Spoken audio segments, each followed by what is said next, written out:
ଆମ ବ୍ରହ୍ମା ବିଷ୍ଣୁ ମହେଶ୍ୱର ତାଙ୍କ ଭକ୍ତମାନଙ୍କୁ କେମିତି ପରୀକ୍ଷା କରନ୍ତି? ब्रह्मा विष्णु महेश्वर विष्णु कहले ईश्वर कहले आज्ञा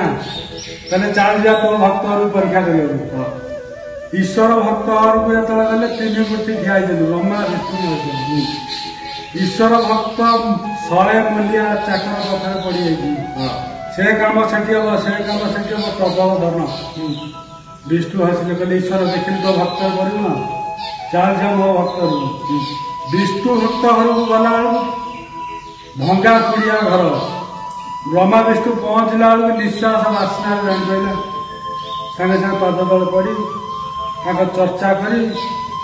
ईश्वर कहले भगवान ये भक्त किसी धन दियो कहले ना ना गोटे गाई अच्छी बोली मत भंग से गाई की नहीं गले विष्णुवर